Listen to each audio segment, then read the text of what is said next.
नमस्ते दोस्तों, आपका स्वागत है आपके अपने चैनल द सीए कॉर्नर की नई वीडियो, जिसमें आज का हमारा टॉपिक रहेगा ITR filing for salaried persons. तो देखिए, आज का वीडियो बिल्कुल ज़रूरी है। ये उन लोगों के लिए जो कि जॉब करते हैं और स्टॉक मार्केट में भी इन्वेस्ट करते हैं, और साथ ही साथ उनको एफडीज़ वगैरह में पैसा रखने की उनकी हैबिट है और वहाँ से उनको कुछ इंटरेस्ट इनकम मिलती है।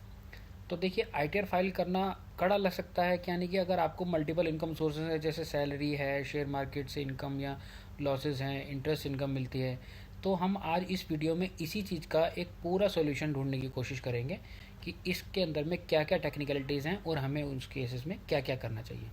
तो चलिए, बिना किसी देरी के इस वीडियो को आगे स्टेप बाय स्टेप शुरू करते हैं। तो देखिए, सबसे पहले समझ लेते हैं कि आपको आईटीआर फाइल करना ज़रूरी है कि नहीं है। देखिए, अगर आपकी इनकम बेसिक एग्जम्पशन लिमिट से ज़्यादा है तो हाँ, फाइनेंशियल ईयर 25-26 में लिमिट जो है वो 3.5 लाख है। लेकिन एक इम्पोर्टेंट ट्विस्ट है, यानी कि अगर आपके पास सैलरी से ज़्यादा कुछ और इनकम है, जैसे कि स्टॉक मार्केट के गेन या लॉसेज हैं या इंटरेस्ट इनकम है, तो आपको फाइल करना ही पड़ेगा। यानी चाहे उस केस में इनकम एग्जम्पशन लिमिट से कम हो तो भी फाइल करना पड़ेगा। यानी मतलब अगर आपकी सैलरी 2 लाख है और ट्रेडिंग लॉस 5 लाख है तो भी आईटीआर फाइल करना पड़ता है। यानी ओवरऑल देखा जाए तो सैलरी आपकी बेसिक एग्जम्पशन लिमिट से नीचे है, बट क्योंकि आपके केस में ट्रेडिंग का लॉस आया है 5 लाख का, इस वजह से आपको आईटीआर फाइल करनी मैंडेटरी हो जाएगी। अब देख लेते हैं कि you must file ITR if, देखिए सैलरी हमारी प्लस मार्केट गेन्स और लॉसेस अगर दोनों ही हैं और इंटरेस्ट इनकम 10,000 से ज़्यादा है तो total income basic exemption exceed कर रही है, तो हमारे लिए आईटीआर फाइल करना मैंडेटरी है। ये विदाउट एनी फेल हमको फाइल करना ही पड़ेगा, अगर इन तीनों में से हमारी कोई भी एक जो कंडीशन है वो सेटिस्फाई हो रही है। अब इसमें इम्पॉर्टेंट रूल एक ऐसा है जो कि हमें याद रखना है कि जो हमारे लॉसेस होंगे, यानी जो मार्केट के लॉसेस हैं शेयर मार्केट से, वो हम कैरी फॉरवर्ड कर सकते हैं 8 साल तक। पर वो भी तब कर पाएंगे अगर हम अपनी आईटीआर वो टाइम पे फाइल करें करंट ईयर में। यानी कि जब आप अगर इस ईयर जब आईटीआर फाइल करेंगे और विद इन ड्यू डेट करेंगे, सिर्फ तभी आप अपने लॉसेस को आगे कैरी फॉरवर्ड कर सकते हैं अप टू 8 ईयर्स। अदरवाइज अगर आपकी रिटर्न लेट फाइल हुई तो फिर आपके लॉसेस वो लैप्स हो जाएंगे और आप उनको कैरी फॉरवर्ड नहीं कर पाएंगे। देखिए, अब आगे समझते हैं कि सैलरी में क्या क्या कंपोनेंट्स होते हैं और उसको आगे जानते हैं। अब देखिए, सैलरी कंपोनेंट्स के बारे में बात करें तो सैलरी में क्या क्या इंक्लूड होता है। देखिए, इसमें आता है बेसिक सैलरी, डियरनेस अलाउंस यानी जिसको हम डीए कहते हैं, HRA, house rent allowance, bonus, incentive, gratuity, ये सारे की सारी चीज़ें सब टैक्सेबल हैं। इम्पॉर्टेंट ये है कि फॉर्म 16 देख लो, वहाँ आपको कंप्लीट सैलरी का ब्रेकडाउन बताया जाता है और टीडीएस उस पर कितना काटा जाएगा उसका भी रिकॉर्ड दिया जाता है। यानी उसमें पहले आपकी सैलरी के स्ट्रक्चर के अकॉर्डिंगली सारी इनकम डिटेल्ड में होगी, देन उस पर जो टैक्स कैलकुलेशन होगी वो दिखाई जाएगी, और फिर ये भी बताया जाता है उसमें कि कितना उस पर से टैक्स आपके एम्प्लॉयर ने काटा है।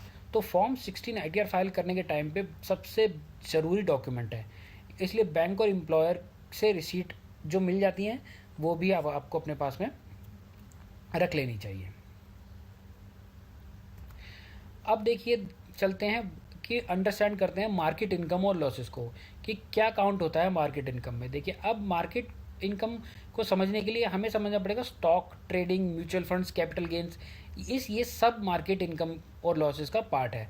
देखिए, एक क्रिटिकल थिंग है, ट्रेडिंग और कैपिटल गेंस अलग होते हैं।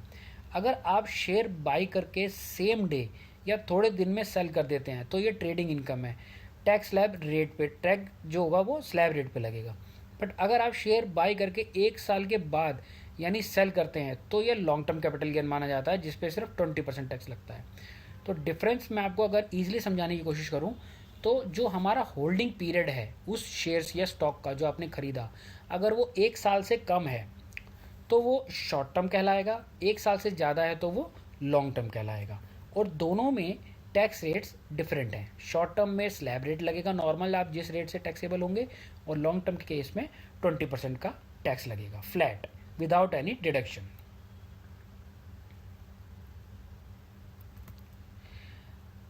अब देखिए इस स्लाइड में अगेन यही एक्सप्लेन किया गया है कि शॉर्ट टर्म और लॉन्ग टर्म कैपिटल गेन्स क्या होते हैं। इसमें होल्डिंग पीरियड मैटर करता है।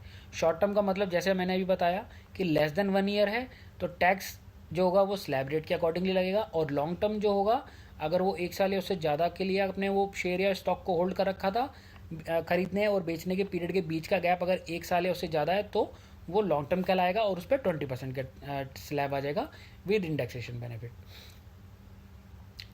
तो अब इंडेक्सेशन बेनिफिट क्या होता है हम ये देख लेते हैं। देखिए इंडेक्सेशन बेनिफिट का मतलब हमारा ये होता है कि जब हमने परचेज उसको किया स्टॉक या किसी भी आपके शेयर को, तो उस वक्त पर जो उसका प्राइस रहा होगा उसको आज की डेट तक उसको इन्फ्लेट करके लेके आना कॉस्ट इन्फ्लेशन इंडेक्स के थ्रू, उसे ही हम इंडेक्सेशन कहते हैं। यानी कि उसका रिवीजन किया जाएगा आज के प्राइजेस के अकॉर्डिंगली, उसकी प्रेजेंट वैल्यू निकाली जाएगी और फिर उसको परचेज प्राइस मानते हुए आपकी सेल वैल्यू में से लेस करके कैपिटल गेन निकाला जाएगा।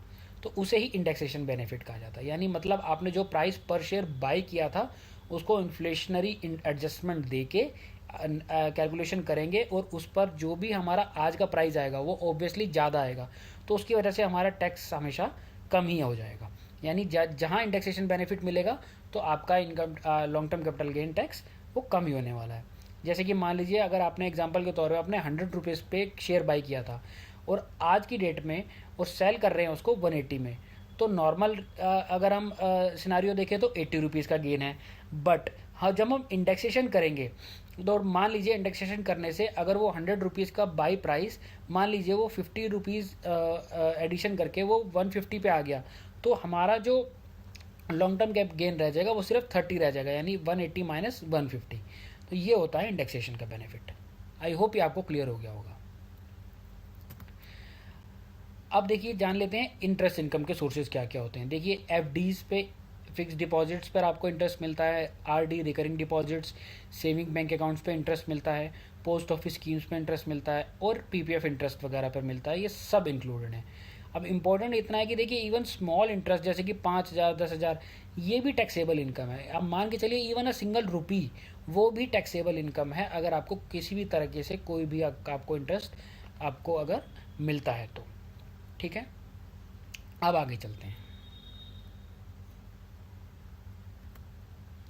अब जान लेते हैं टीडीएस ऑन इंटरेस्ट। देखिए जो आपने ऊपर अभी पिछली स्लाइड में हमने देखा कि हमें जहाँ जहाँ सोर्सेज से इंटरेस्ट मिलता है like FD, RD, saving banks, तो इन सब पर जो है वो टीडीएस भी एप्लीकेबल है। यानी जो एंटिटी आपको इंटरेस्ट पे कर रही होगी, बैंक या कोई भी फाइनेंशियल इंस्टीट्यूशन, वो आपके इंटरेस्ट पे टीडीएस भी काटेगी। टीडीएस का रेट जो है वो 20% है। अब अप्लाइज ये कब होता है, जब इंटरेस्ट एक फाइनेंशियल ईयर में 10,000 से ज़्यादा है, और नहीं कटेगा जब कब नहीं कटेगा, अगर वो इंटरेस्ट 10,000 से कम होगा तो। और इस केस में हम एक बेनिफिट ये उठा सकते हैं कि अगर हमने फॉर्म 15G फाइल किया हुआ है कि अगर हमने उस फॉर्म में हम ये डिक्लेयर करते हैं अपने इंटरेस्ट पेयर को कि भाई हमारी इनकम ओवरऑल एग्जामिशन लिमिट से नीचे रहने वाली है, तो हमारी इनकम पर वैसे भी टैक्स नहीं बनेगा, तो आप प्लीज़ हमारा टीडीएस ना काटें। तो हम 15G और 15H जो भी रिस्पेक्टिव है वो हम दे देते हैं उनको, और वो हमारे टीडीएस नहीं काटते या फिर लोअर रेट पे काटते हैं। बस इसे ही फॉर्म 15G और 15H कहते हैं, जो कि अब नए इनकम टैक्स एक्ट के अकॉर्डिंगली चेंज हो चुके हैं, बट उनका काम और उनका नेचर वही है अभी भी। तो बैलेंस टैक्स जो भी रह जाएगा, देखिए जो हम टैक्स कैलकुलेशन करेंगे और उसमें से ये टीडीएस रिड्यूस कर देंगे, जो बैलेंस टैक्स होगा वो हमको पे करके आईटीआर फाइल करनी होगी। चलिए अब ये जानते हैं कि कौन सा फॉर्म हमारे लिए सही रहेगा फाइल करना। अब देखिए चूज़ करना है हमें आईटीआर फॉर्म, तो देखिए अब आपको आईटीआर फॉर्म चूज़ करने के लिए हमें अपने केस में देखिए 2 ऑप्शंस हमें कंसिडर करने होंगे। पहला है आईटीआर 1। देखिए अगर सिर्फ सैलरी इनकम है प्लस इंटरेस्ट इनकम है और कोई बिजनेस या प्रोफेशन की इनकम नहीं है, तो वहाँ हमको आईटीआर 1 यानी सहज और सिंपल, इसको सिंपल सहज भी कहा जाता है, सहज फॉर्म आईटीआर 1, तो हमें वो फाइल करना है। आईटीआर 2 के केस में है कि अगर हमारे पास सैलरी इनकम है, कैपिटल गेन्स हैं और प्लस इंटरेस्ट है, बट बिजनेस इनकम नहीं है, इंटरेस्ट इनकम है, तो हम आईटीआर 2 फाइल करेंगे, जो कि न्यू इनकम टैक्स एक्ट के अकॉर्डिंगली अगर सेक्शन 112A में long term capital gain tax exemption है तो भी हम आई टी आर 102 में ही जाएंगे, और सेक्शन 110A में क्रिप्टो की टैक्स है, तो वो हम ऑलरेडी अपनी सेपरेट वीडियो में डिस्कस कर चुके हैं कि उस पर फ्लैट 30% का टैक्स आता है, तो उससे आई टी आर के फॉर्म में कोई फ़र्क नहीं आएगा। तो बेसिकली देखिए, अब इस साल से हमने ऑलरेडी ये जानते हैं कि जो ड्यू डेट्स होती हैं नॉर्मल इनकम टैक्स फाइलिंग की, उसको दो पार्ट में डिवाइड कर दिया गया है। आई टी आर 102 के लिए जो ड्यू डेट है वो 31 जुलाई रहेगी, और आई टी आर 3 और 4 के लिए यह डेट जो बढ़ के 31 अगस्त हो गई है। तो इसका मतलब ये हुआ कि अगर आपके पास सैलरी इनकम है और प्लस इंटरेस्ट है, यानी अगर आपके पास कोई बिजनेस इनकम नहीं है और बाकी सोर्सेज की इनकम है, जैसे salary, interest, capital gain, other sources, तो आपके केस में आई टी आर 1 या 2 रहेगा, और आपकी ड्यू डेट 31 जुलाई मानी जाएगी, ना कि 31 अगस्त। इसका ज़रूर ध्यान रखना है। अगर जैसे ही बिजनेस इनकम आपकी इनकम के कंपोनेंट्स में कोई भी बिजनेस इनकम ऐड हो गई, तो स्टेट आपका जो ड्यू डेट होगी वो 31 अगस्त हो जाएगी। उस केस में आपको 1 महीना एडिशनल मिलने वाला है रिटर्न फाइलिंग के लिए, वो भी इस बार। चलिए अब आगे चलते हैं। अब एक बार स्टेप बाय स्टेप इस प्रोसेस को समझ लेते हैं कि फाइलिंग कैसे करनी होती है। देखिए, सबसे पहले है कि हमें डॉक्यूमेंटेशन कलेक्ट करनी है, सैलरी, इंटरेस्ट, कैपिटल गेंस, इन सब से हमें एक ग्रॉस इनकम बना लेनी है। इनकम के अंदर में क्या हमें स्टैंडर्ड डिडक्शन रिड्यूस करनी है। स्टैंडर्ड डिडक्शन के बाद में हमें अपनी जो नॉर्मल डिडक्शंस हैं, एटीसी, एटीडी वगैरह, जैसे कि हम अपनी रेगुलर करते आए हैं आज तक, उन सबको कम करेंगे। एक टैक्सेबल इनकम आ जाएगी। फिर उस टैक्सेबल इनकम पर हमको स्लैब रेट के अकॉर्डिंगली टैक्स लगाना है। तो ये हमारा जो होगा वो gathering documents, calculation of income and then claiming the deductions, ये स्टेप्स हमको, ये सब कुछ अभी फाइलिंग से पहले की चीज़ें हैं, जो कि आपकी एक प्रिपरेशन कही जाएगी। आपकी स्टेटमेंट हमको एक कंप्यूटेशन ऑफ इनकम जिसको कहा जाता है वो बनाने के लिए, ताकि हम इसको कैलकुलेशन के तरीके से हमको फाइलिंग के टाइम पर ये प्रॉब्लम ना आए, और हमको जो भी फिगर्स और डिडक्शंस हैं उनको हेयर एंड देयर ढूंढना ना पड़े। तो हम एक समराइज फॉर्म में इसको कंप्यूटेशन ऑफ इनकम तैयार कर लेंगे फाइलिंग स्टार्ट करने से पहले। यानी पहले डॉक्यूमेंट्स कलेक्ट करेंगे, देयर आफ्टर फिर हम अपनी इनकम को अलग अलग head wise, salary, interest, capital gain, उसके अकॉर्डिंगली कंसिडर करते हुए और टोटल इनकम का पे अराइव करेंगे। एंड देयर आफ्टर फिर हम अपना डिडक्शंस के हेड में आ जाएंगे, जिसमें कि हम अपनी एटीसी, एटीडी या हेल्थ इंश्योरेंस या फिर एटीई या फिर और भी कोई अगर हेड में आप डिडक्शंस क्लेम करना चाह रहे हैं तो फिर उसमें जाएंगे। तो इस तरीके से हम अपनी एक नेट टैक्सेबल इनकम को कैलकुलेट करने की कोशिश करेंगे before actual filing the ITR. अब देखिए, एक बार ये जान लेते हैं कि डिडक्शंस के बारे में क्या है। देखिए, अब सैलरीड पर्सन के लिए जो एक कॉमन और सबसे मेजर और इम्पॉर्टेंट डिडक्शंस हैं, वो जो इस टाइम आप स्क्रीन पे देख पा रहे हैं, जो कि है आपकी ATCCD NPS, जो कि आपको 10% ऑफ सैलरी जाती है, लिमिट 2.5 लाख तक है। सेक्शन 80EEA, न्यू होम्स, अगर आपने कोई नया घर खरीदा है तो 3.5 लाख की इंटरेस्ट डिडक्शन मिल जाती है। 80EEB, इलेक्ट्रिक व्हीकल अगर आपने खरीदा है तो उस पर 1.5 लाख का लोन पर जो इंटरेस्ट आप उस पर पे कर रहे हैं वो भी आपको डिडक्शन के तौर पे मिल जाएगा। और 80TTA, जो कि हमारे को इंटरेस्ट जो हमने अर्न किया है सेविंग्स बैंक वगैरह पे, उसको मिल जाता है। जो 80TTA में सीनियर सिटीजन को 50,000 रुपये तक की सेविंग्स बैंक पर इंटरेस्ट मिलने वाली जो इनकम है उसमें डिडक्शन मिल जाती हैं। ये कुछ वो डिडक्शन हैं 3,000 जो कि जनरली हम क्लेम नहीं करते या जिसके बारे में हमें नहीं पता। अदरवाइज़ क्या होता है, हम अपनी रेगुलर डिडक्शन जैसे कि ATC, ATD, ATE वगैरह वो सब क्लेम कर लेते हैं, बट इनके बारे में हम लोग ज़्यादा नहीं सोचते, जो कि हमें ध्यान रखना चाहिए। और अगर हम इसमें से किसी भी कैटेगरी में फॉल करते हैं तो उसे ज़रूर क्लेम करना चाहिए, जिससे कि हम अपनी टैक्स लायबिलिटी को कम कर पाएंगे। अब देखिए, जैसे एक सिनारियो समझ लेते हैं। मान लीजिए कि एक सैलरीड पर्सन है, जो कि एक 35 की एज का पर्सन है। मान लीजिए सैलरी उनकी 10 लाख, इंटरेस्ट इनकम 30,000, LTCG 50,000 है, ग्रोस टोटल इनकम उनकी बनी 10 SC। इसमें से हम PPF लेस करेंगे, और NPS अगर मान लीजिए हम 4 लाख रुपये है तो स्टैंडर्ड डिडक्शन 50,000, टैक्सेबल उनकी ये सब रिड्यूस करने के बाद में हुई 36। तो इस 36 पर फिर अब हम टैक्स रेट लगाएंगे, जो कि भी रिजीम में हम अपना सिलेक्शन कर रहे हैं, ओल्ड या न्यू में, उसके अकॉर्डिंगली हम कैलकुलेशन करेंगे और ये देखने की कोशिश करेंगे कि हमारी टैक्स लायबिलिटी क्या आ रही है, और और फिर हम अपनी I T R form file करने की तरफ प्रोसीड करेंगे। तो चलिए, अब एक सबसे इंपॉर्टेंट चीज़ है वह जान लेते हैं कि अपने कैपिटल लॉसेज यानी मार्केट से होने वाले लॉसेज को हमको कैसे हैंडल करना है। देखिए, शॉर्ट टर्म लॉस है तो वो सेट ऑफ हो सकता है विद एनी इनकम, जैसे कि अब अपनी सैलरी और इंटरेस्ट वगैरह इसमें लिखा हुआ है। बट ये कि लॉन्ग टर्म लॉस जो है वो can only be set off against long term gains.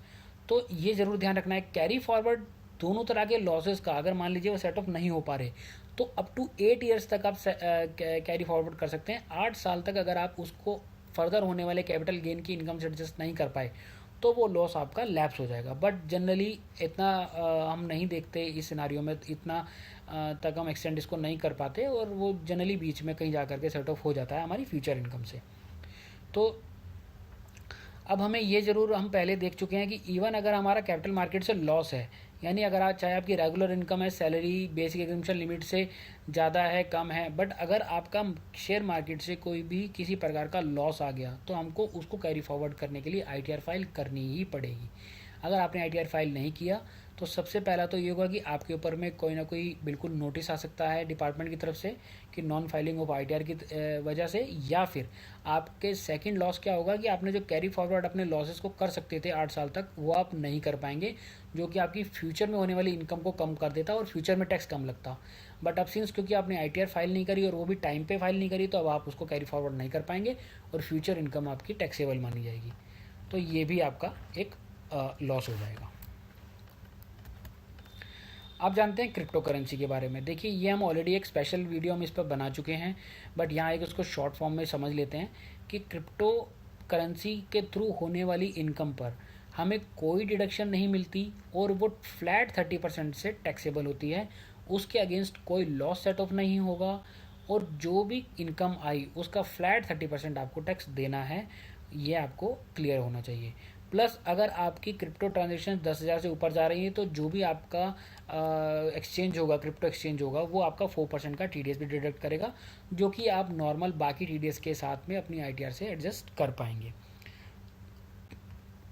अब हमें ये भी ध्यान रखना है कि क्रिप्टो इनकम को हमको ओमिट नहीं करना है, यानी कि हमें आईटीआर में उसको डिस्क्लोज ज़रूर करना है और सही तरीके से और सही कॉलम में जाके फिल करना है। अगर हम उसको इग्नोर करते हैं या मान लीजिए हमने उसको भूल गए देना या जो भी कुछ किया तो मान लीजिए कल को नोटिस आना बिल्कुल आप मान के चलिए कि उसको आप अवॉइड नहीं कर पाएंगे, नोटिस आएगा ही आएगा, क्योंकि सारी ट्रांजैक्शंस आज की डेट में रिकॉर्डेड हैं एआईएस टीआईएस में।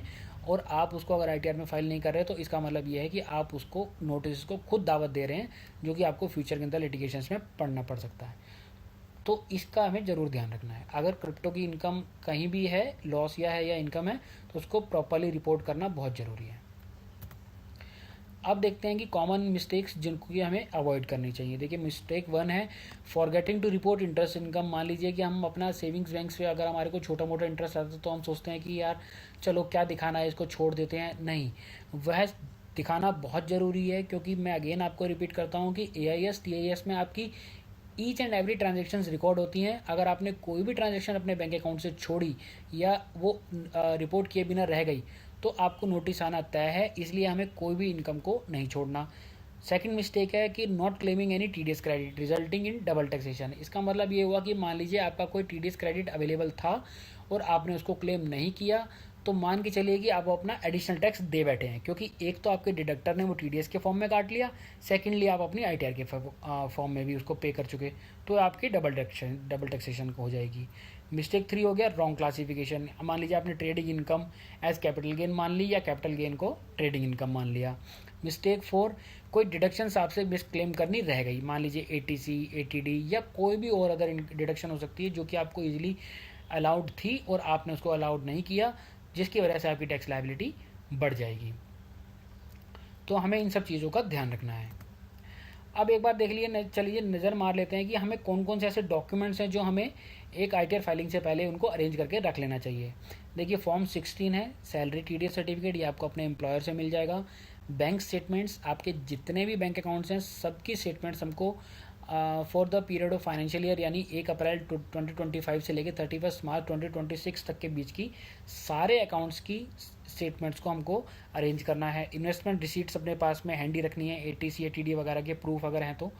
उसके बाद है आपका शेयर ट्रेडिंग की इन्वेस्टमेंट्स, म्यूचुअल फंड स्टेटमेंट्स वगैरह, कि अगर जो भी हमारा ब्रोकर है जिसके पास में अपने अपना डीमैट अकाउंट हम मेंटेन करते हैं, वहाँ से ये स्टेटमेंट ईजिली डाउनलोड हो जाती है और उसमें सारी ट्रांजेक्शन्स का सेग्रीगेशन के साथ आपको डिटेल में मिल जाता है कि लॉन्ग टर्म, शॉर्ट टर्म, किस तरह की इंट्राडे, आपने किस तरह की इनकम अर्न किया है या लॉसेस अक्रू किए हैं, तो वो आपको प्रॉपरली वहाँ पे मिल जाता है देखने के लिए। तो ये वहाँ से आप ले सकते हैं।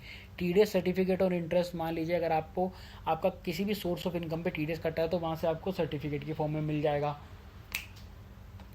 और लास्ट है प्रॉपर्टी डॉक्यूमेंट्स। अगर आपने कोई रियल इस्टेट आपसे आपको कोई इनकम आ रही है तो वहाँ के डॉक्यूमेंट आपके पास में मेंटेन आपको कर लेने चाहिए बिफोर फाइलिंग द आईटीआर। अब देखिए आईटीआर फाइलिंग की डेडलाइंस को देख लेते हैं। देखिए इस साल से डेडलाइंस में बहुत मेजर चेंजेस आए हैं जो कि मैं ऑलरेडी डिस्कस कर चुका हूँ आपके साथ कि फाइनेंशियल ईयर 25-26 के लिए नॉर्मल ड्यू डेट जो रहती है वो हमेशा से चली आ रही है 31 जुलाई है। इस बार भी 31 जुलाई ही है। बट है क्या कि अगर आपकी इनकम अदर देन सैलरी है यानी बिजनेस इनकम है, या फिर आपकी इनकम 5 करोड़, मतलब अगर 5 करोड़ से नीचे नीचे है तो आपके लिए जो एक्सटेंडेड ड्यू डेट जो है वो 31 दिसंबर भी कर दी। बट पेनल्टी अलर्ट यहाँ पर क्या है, हमें लेट फाइन भी है। हमें ये भी ध्यान रखना है कि हमारी जो सेक्शन 234F है उसमें 5,000 से 10,000 तक की पेनल्टी लगती है अगर हम अपनी रिटर्न को due date within due date file ना करें तो। और दूसरा क्या है कि अगर हमारा रिफ़ंड केस है तो हमें लॉस्ट रिफ़ंड, जब रिफ़ंड हमारा या तो डिले हो जाएगा या फिर हमको रिफ़ंड क्लेम नहीं दिया जाएगा। मतलब उसमें बहुत सारी एडजस्टमेंट्स होने के चांसेस हो जाते हैं कि लेट फाइलिंग के उन्होंने पेनल्टी काट ली, इंटरेस्ट लगा दिया एंड सो ऑन। मतलब बहुत सारी चीज़ें उसमें से एडजस्ट कर लेते हैं जिससे कि हमारा रिफ़ंड भी हमारा लॉस हो जाता है। अब देख लेते हैं स्टेप बाय स्टेप कि आपको एक्चुअली में क्या प्रोसेस फॉलो करनी है आईटीआर फाइल करने के लिए। देखिए सबसे पहले हमको लॉगिन करना है इनकम टैक्स इंडिया ई फाइलिंग के पोर्टल पे। फिर हमको सेलेक्ट कर लेना है फाइल इनकम टैक्स रिटर्न। उसमें जाने के बाद आपको आईटीआर 1 या 2 अपने अकॉर्डिंगली जो भी एप्लीकेबल है वो सेलेक्ट करना है। डिटेल्स फिल करनी है, पर्सनल इनकम डिडक्शन टीडीएस वगैरह सब प्रॉपरली फिल करने हैं। एक्सएमएल जनरेट करनी है और अपलोड एक्सएमएल को कर देना है। अब देखिए email ITR document with in 30 days का मतलब ये है कि अगर इनकम आपकी 10 लाख या उससे ज़्यादा है तो आपको अपने डॉक्यूमेंट के जो आपके जो साइंड होंगे उनको आप साइंड फॉर्म को आपको हमको एक्नॉलेजमेंट को डिपार्टमेंट में भी भेजना पड़ता है उसकी प्रोसेसिंग के लिए। या फिर अगर आप आधार ओटीपी के थ्रू उसको डिजिटली वेरीफाई कर सकते हैं तो फिर आपको इस चीज़ की ज़रूरत नहीं पड़ेगी और वो आपकी रिटर्न सबमिटेड ही मानी जाएगी अगर आप उसको आधार ओटीपी से वेरीफाई कर देते हैं तो। अब देखिए आफ्टर फाइलिंग ई वेरिफिकेशन करना बहुत ज़रूरी है। फाइलिंग करने का मतलब है कि आपने फॉर्म फाइल कर दिया, सबमिट कर दिया, बट अनलेस आप उसको ई वेरीफाई, जो कि अभी मैंने जस्ट बताया आपको, अगर आप ई वेरीफाई नहीं करते या अपनी साइंड एक्नॉलेजमेंट डिपार्टमेंट में नहीं भेजते तब तक आपकी रिटर्न को फाइल्ड नहीं माना जाएगा। वो सबमिटेड फॉर्म में मानी जाएगी, फाइल्ड नहीं मानी जाएगी। अब इसका क्या मतलब है, देखिए आईटीआर स्टेटस एक्नॉलेजमेंट जनरेट हो गई तो हमें रिस्पॉन्स के लिए वेट करना है फाइल होने के बाद। बट ई वेरीफाई करने के लिए क्या करना पड़ता है हमको, ई वेरीफाई करना देखो from portal with in 5 to 7 days. अब चाहें तो हम इंस्टेंटली भी ई वेरीफाई कर सकते हैं या फिर हम फॉर द टाइमिंग सबमिट करके, अगर हम मान लीजिए साइट सपोर्ट नहीं कर रही है, कोई और इशू आ रहा है तो हम छोड़ के जा सकते हैं, बट हमको विद इन 5 to 7 डेज उसको ई वेरीफाई कर देना है। अदरवाइज वो फिर नॉन सबमिटेड ही रह जाए, नॉन फाइल्ड रह जाएगी। ई वेरीफाई कैसे कर सकते हैं, एक सिंपल सा आधार ओटीपी आएगा, आधार ओटीपी आप उसमें पंच करिए और सिंपली आपको उसको ई वेरीफाइड आपकी रिटर्न मानी जाएगी और वो सबमिट हो जाएगी यानी फाइल्ड हो जाएगी। अब देखिए विद इन 30 डेज आपको उसको ई वेरीफाई कर ही देना है, जो कि मैंने तो यहाँ पर लिखा है कि भाई आपको 5 से 7 दिन में ही कर लो यानी एज अर्लियर एज पॉसिबल कर लो। बट फिर भी आपको जो टोटल पीरियड अलाउड है उसमें वो विद इन 30 डेज होता है, तो आप उसको उसके दौरान आपको उसको ई वेरीफाई करना ही चाहिए, अदरवाइज जो आपकी आईटीआर फाइल्ड नहीं मानी जाएगी।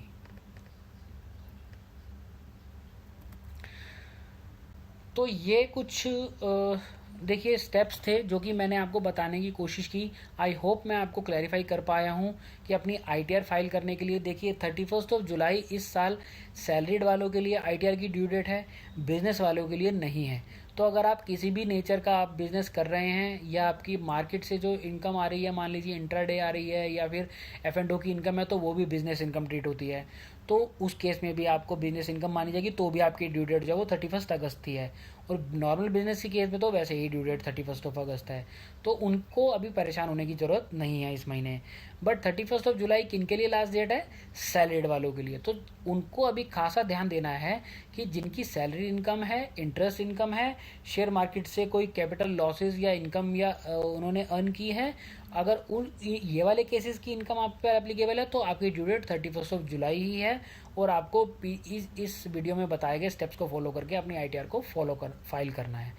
और अगर फिर भी आपको मान लीजिए कि कोई चीज़ में कोई कन्फ्यूजन रहती है या कहीं कोई आपको प्रॉब्लम अगर आपको फेस करनी पड़ रही है या आपको नहीं समझ में आ रहा, तो आई वुड रिक्वेस्ट कि भाई आप मुझे इस वीडियो के कमेंट सेक्शन में आप उसको कमेंट के ज़रिए पूछ सकते हैं। मैं आपको वो चीज़ क्लैरिफाई ज़रूर करूँगा ताकि आप अपने रिटर्न जो है वो टाइमली फाइल कर सकें विदाउट एनी इशू। ठीक है, तो आई होप मैं आपको इस वीडियो में ये चीज़ क्लैरिफाई कर पाया हूँगा। और अगर आपको ये वीडियो अच्छी लगी है तो इस वीडियो को प्लीज़ लाइक करिए, शेयर करिए उन लोगों के साथ जो कि अपनी आईटीआर फाइलिंग प्रोसेस को लेकर के अभी परेशान चल रहे हैं। और इस हमारे चैनल को प्लीज़ सब्सक्राइब करिए, क्योंकि मैं ये चीज़ विटनेस कर रहा हूँ कि हमारे ज़्यादातर व्यूअर्स जो हैं उन्होंने हमारे चैनल को सब्सक्राइब नहीं किया हुआ। तो अगर आप चैनल सब्सक्राइब करते हैं तो इससे हमें आगे मोटिवेशन भी मिलता है इस तरह की और इन्फॉर्मेटिव वीडियोज़ आप तक लाने के लिए। आई होप मैं आपको इस वीडियो के ज़रिए ये चीज़ एक्सप्लेन कर पाया हूँगा। चलिए मिलते हैं अब अगली अपनी इस तरह की नई इन्फॉर्मेटिव वीडियो में। तब तक के लिए